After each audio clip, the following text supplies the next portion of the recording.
belles lumières, j'espère que vous allez bien, c'est Christine de l'Amour en Soi. Alors je vous avais promis une petite review au milieu de ma forêt et puis eh bien malheureusement je la ferai pas de là-bas, je vais la faire de la maison, ça sera plus pratique. Mais pour que vous ne soyez pas déçus, eh bien avant de commencer à vous présenter la review que je voulais vous faire, eh bien je vais vous montrer quelques photos que j'ai prise ce matin lors de ma promenade et qui, je l'espère, vous enverront plein de lumière parce que vous allez voir, c'est magnifique avec des parterres de coquelicots, voilà, c'est très très beau. Voilà. Donc juste après ce montage là, je mets les photos, je vous laisse en apprécier les images et puis je reprends tout de suite la parole après pour vous présenter cette petite review.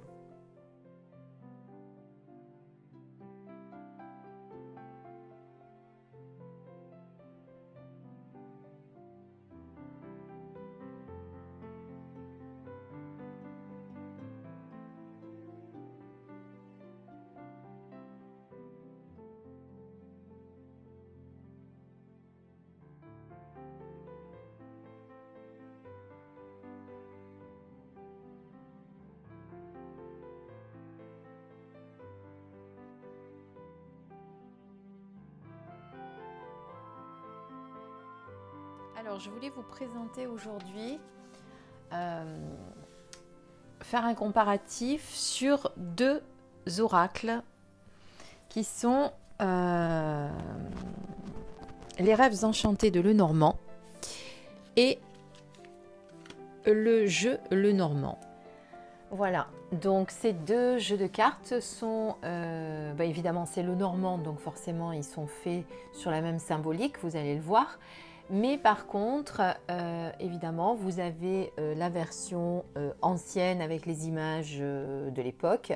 Et là, vous avez la version moderne revisitée par Ciro Marchetti, que vous allez voir qui est une très très belle version également. Et à la fin, on s'amusera à faire un petit tirage question, simplement questionner les cartes.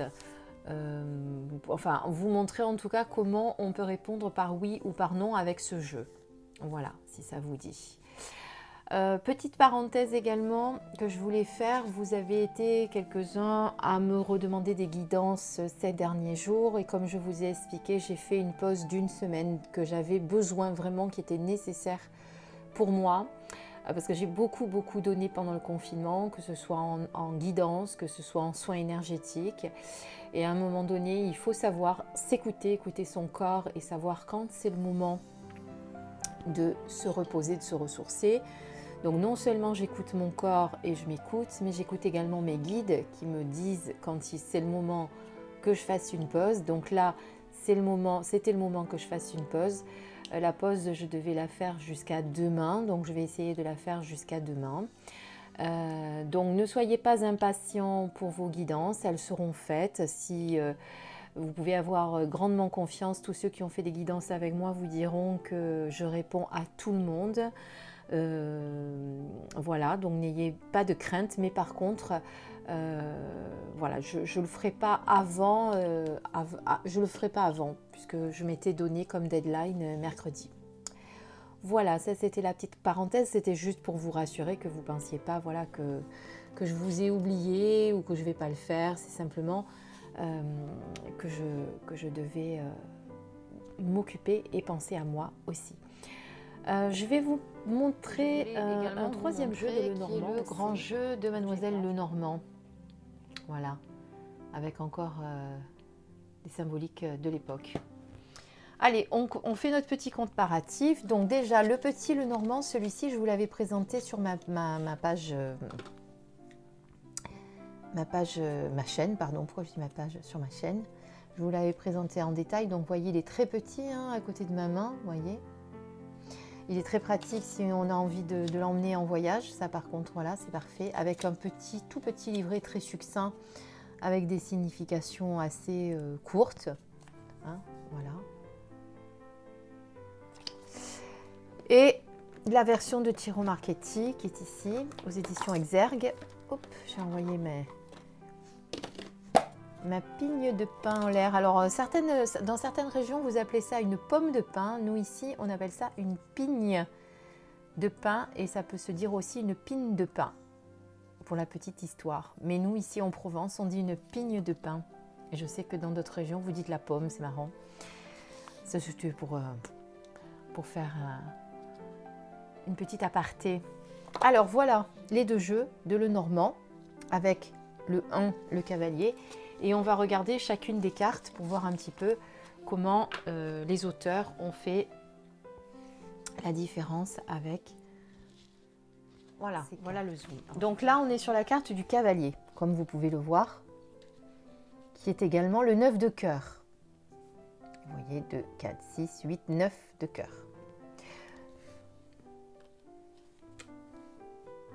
Donc le cavalier, c'est celui qui va vous apporter des bonnes nouvelles. Évidemment, après, il faudra regarder la signification un petit peu plus détaillée par rapport à côté de quelle carte il se trouve, ce cavalier. Là, on est sur le trèfle, qui apporte la chance. Là, on est sur le vaisseau.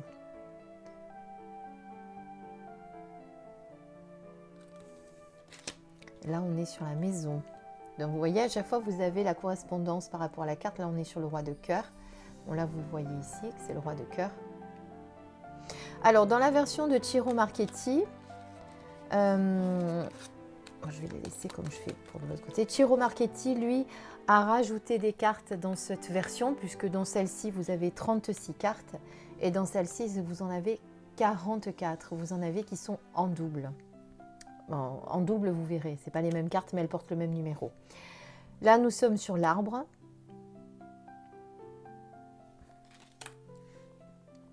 Le nuage. Donc, vous voyez que la version Ciro Marchetti est beaucoup plus moderne. Le serpent.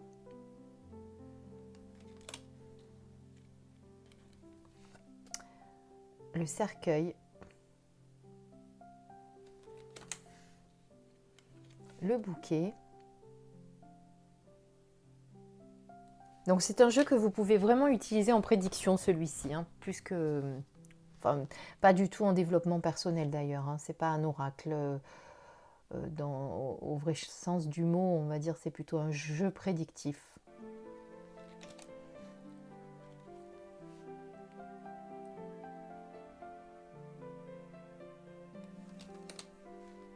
L'oracle, ça veut dire messager, hein. Il y a toujours des messages évidemment, mais quand on parle d'oracle, on pense souvent à des jeux non prédictifs qui sont plutôt des jeux pour le développement personnel,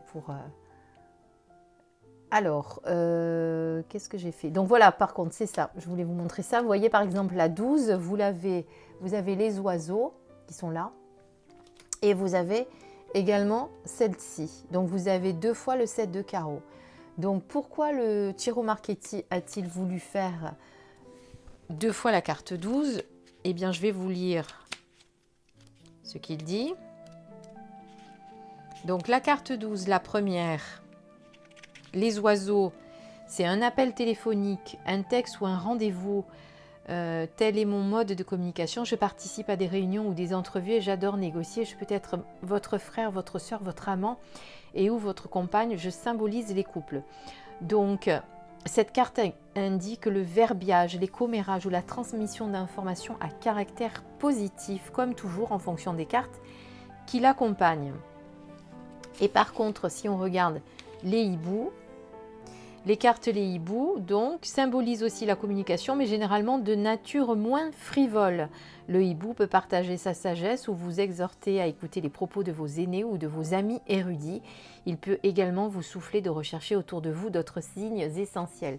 Donc, vous voyez, cette carte va vraiment vous apporter, si vous sortez celle-ci, ou même les deux associées, va vous apporter des informations complémentaires. Donc voilà, on est déjà tombé sur la première qui est en double. Donc ensuite, on a l'entrée, c'est l'enfant. La 14 qui est le renard.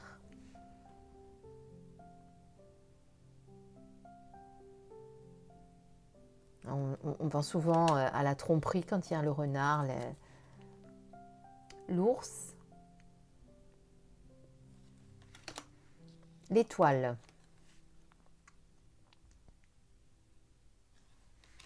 Celles de Ciro Marchetti sont très très belles, hein. Les cigognes.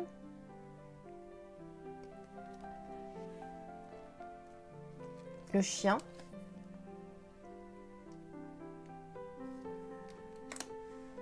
La haute tour.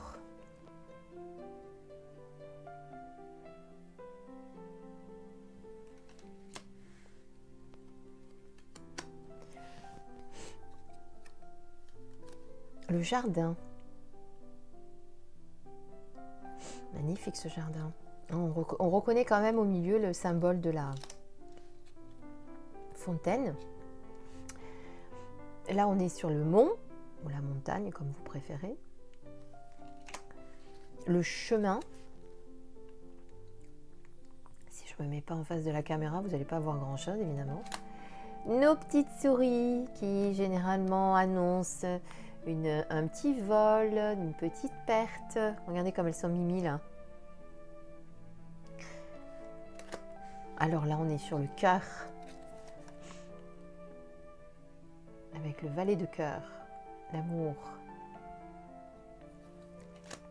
Là, on est sur l'anneau, qui peut être donc une annonce de mariage ou au contraire de rupture, suivant où cette carte est placée. Le livre.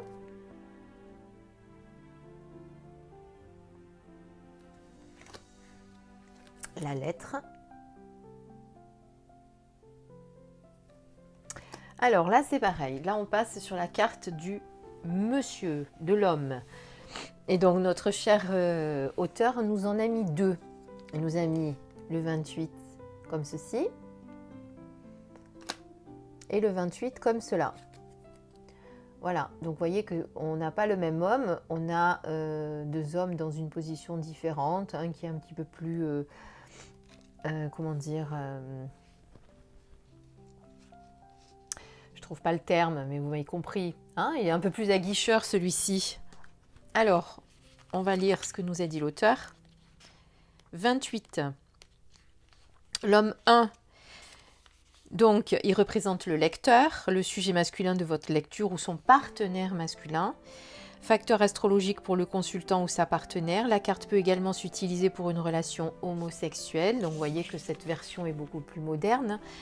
Assis sur une chaise, un homme élégant tient une rose rouge. Il semble attendre sa compagne ou son compagnon. En arrière-plan, une fenêtre illumine la scène qui par ailleurs est épurée. Cette carte parle d'attente, de patience et de persévérance sereine. La sensibilité de cette scène communique la nature de la romance. Le regard de l'homme est tourné vers la gauche de la carte. Lui, par contre, on est sur la droite. Donc l'homme 2, il représente le lecteur, le sujet masculin de votre lecture ou son partenaire masculin. Donc là, jusque-là, ça ne change pas. Mais cette carte additionnelle de l'homme peut être utilisée afin de fournir une référence spécifique lors d'une interprétation, servir pour une relation entre personnes de même sexe ou fournir un choix susceptible de mieux représenter la personnalité du sujet masculin de la lecture. Dans cette seconde version, un homme fort porte un manteau rouge, son torse nu révélant le symbole masculin de Mars accroché à un pendentif. Son regard est tourné vers la droite, il semble déterminé et passionné. La carte est illuminée sur un fond mort doré qui communique la puissance essentielle. Voilà, ça c'est pour l'homme. Et nous avons exactement la même chose pour la femme, avec celle-ci, ou l'as de pique, et celle-ci. Vous voyez, avec pareil, le regard qui n'est pas tourné dans le même sens, une qui semble un petit peu plus romantique, elle avec son sein dénudé que l'on sent vraiment différente. Alors je vais vous lire ce qui est dit également. Donc la femme 1, elle représente évidemment la lectrice, le sujet féminin de votre lecture ou sa partenaire féminine. Facteur astrologique pour la consultante ou son partenaire, la carte peut aussi s'utiliser pour une relation homosexuelle. Perdue dans ses pensées, une femme lève les yeux de son livre, une similitude d'ambiance et de ton la relie. ainsi que cette carte à son homologue masculin, hein, où ils sont dans la même posture tous les deux, avec la même, cette espèce de regard un petit peu nostalgique. La rose rouge fournit le point de connexion supplémentaire. Elle annonce un signe, un cadeau, une chose que l'on donne et que l'on reçoit, que l'on partage. La femme 2, elle, comme pour l'homme, c'est le nouveau jeu des rêves enchantés inclut une... Si le nouveau jeu des rêves enchantés inclut une seconde carte de la femme, cette version révèle une femme forte et élégante qui regarde la fenêtre située sur la droite. Elle porte une robe rouge drapée et tient fermement le symbole féminin de Vénus entre ses seins. Donc l'homme, lui, c'était Mars. La lumière qui brille à travers la fenêtre souligne ses traits puissants. Elle incarne le pouvoir féminin. Donc lui aussi qui était baigné de lumière en arrière-plan. Donc vous voyez, c'est assez similaire. Et ils ont eux aussi, tous les deux, la tunique rouge sur les épaules, etc. Et si on compare ces deux-là, voilà, on a aussi la même similitude. La fenêtre en arrière-plan, avec, mais qu'on ne voit pas vraiment, vous voyez, qui est floutée, le regard tourné vers la gauche, avec cette espèce d'attente. Donc voilà, ça c'est pour la femme. Ensuite, on passe à la 30 qui sont les lys. Le 31 pour le soleil. Et la lune.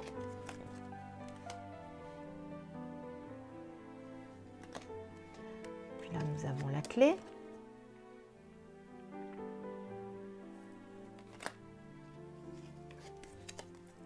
Le poisson.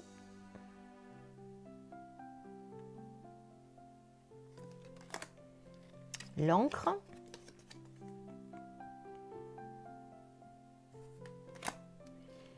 La croix.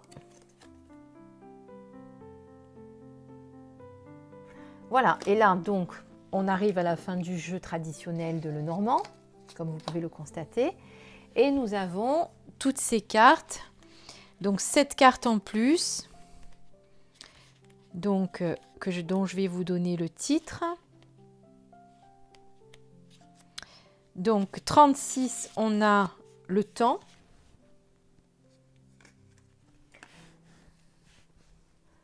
Non, 37 le temps. Pourquoi je vous dis 36? Pardon, je ne sais plus lire, hein, c'est pas grave. 38, c'est le pont. 39, c'est le dé, les dés. Enfin, on dit le dé, le titre. Ensuite, on a le masque. On a le puits.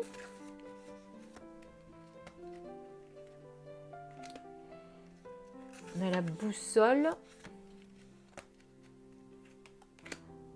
Le labyrinthe. Et la loupe. Oui, c'est bien comme ça qu'il l'a appelé.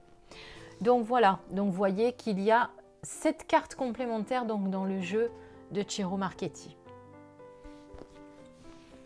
Voilà, puis si on fait un petit comparatif avec le grand jeu de Mademoiselle Lenormand, vous voyez qu'on n'est pas du tout sur les mêmes illustrations, on est plutôt sur des scènes de vie.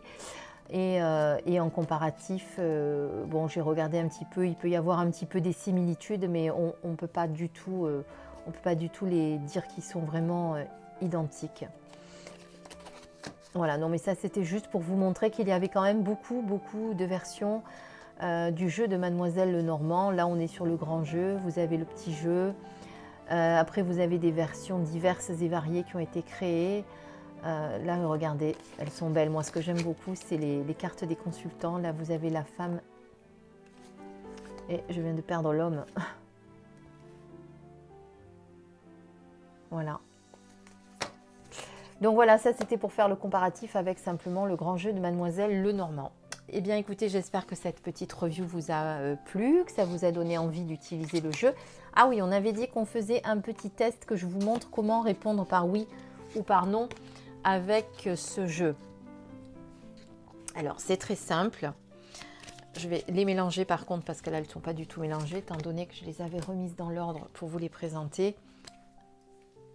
si je ne les mélange pas un peu. Alors, je vous laisse quelques Voilà, instants je pour les ai voir. bien mélangés. Alors, je vous explique comment ça fonctionne. Pour poser votre question, il va falloir sortir 13 cartes. Si dans les 13 cartes, l'anneau sort, l'anneau, vous savez, je vous ai montré tout à l'heure qu'il y avait une carte qui était l'anneau, qui était pour l'union, qui était ou l'union ou la rupture en fonction de là où il était placé dans le grand jeu. Et donc, on va... Alors, moi, je ne pose pas de questions. Je vous laisse poser une question. Si vous avez envie d'en poser une, vous pouvez. Et on va voir si ça répond par oui ou par non.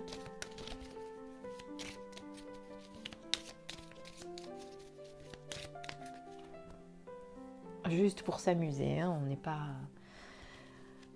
Donc, on fait 1, 2, 3, 4, 5, 6, 7, 8, 9, 10, 11, 12, 13. Donc déjà, on n'a pas de oui. On est d'accord puisque l'anneau n'est pas sorti. Par contre, on va voir s'il sort pas loin. 14, 15, 16, 17, 18, 19, 20, 21, 22. Oui, il est là. Il est en 22e position. Donc, vous imaginez bien loin après. S'il était le 14 ou 15e, on aurait pu dire effectivement que ça allait être très proche. Mais là, plus on s'éloigne des 13 et plus on bascule vers le non. Voilà, c'était juste pour vous montrer comment ça fonctionnait avec ce jeu de cartes, que ce soit celui-ci ou celui-ci. Vous pouvez l'utiliser de la même manière pour répondre à une question oui et non. D'accord? Voilà, ça c'était mon petit plus, mon petit bonus de cette review. Voilà. Eh bien, j'espère que cette petite vidéo vous a plu. Elle vous a peut-être donné envie d'acquérir, pourquoi pas, un petit jeu de Lenormand si vous avez envie de vous lancer dans les prédictions avec des grands jeux qui peuvent être faits parce que c'est vrai que ce sont des jeux qui sont très très très complets. Par contre, si on s'amuse vraiment à faire le grand jeu avec toutes les cartes. Voilà, je vous dis à demain pour une nouvelle vidéo. J'allais vous dire au revoir et puis je me suis ravisée. J'ai coupé la vidéo pour vous dire que j'avais oublié de vous montrer le petit livret. Ça, c'est le petit livret de Ciro Marchetti. Là, vous avez les significations du petit Lenormand qui sont très très très succinctes, évidemment. Voilà. L'avantage de celui-ci, c'est qu'en plus, à la fin, vous avez des exemples de tirage et des exemples de lecture pour bien comprendre comment ça se positionne, comment ça se passe. Là, voilà. Par exemple, vous avez le grand tableau, ce qu'on appelle le grand tableau du Lenormand. Donc, on utilise toutes les cartes. Bon, enfin, il y en a pas mal hein, de tirages avec ce jeu qui peut être fait. Voilà. Moi, je trouve que le petit livret est très bien fait. Voilà, cette fois-ci, c'est la bonne. Je vous dis à très bientôt. Je vous embrasse. Je vous remercie encore de votre fidélité, de vos doux commentaires. Je vous fais plein de bisous et je vous dis à très très bientôt. Je vous embrasse. Au revoir.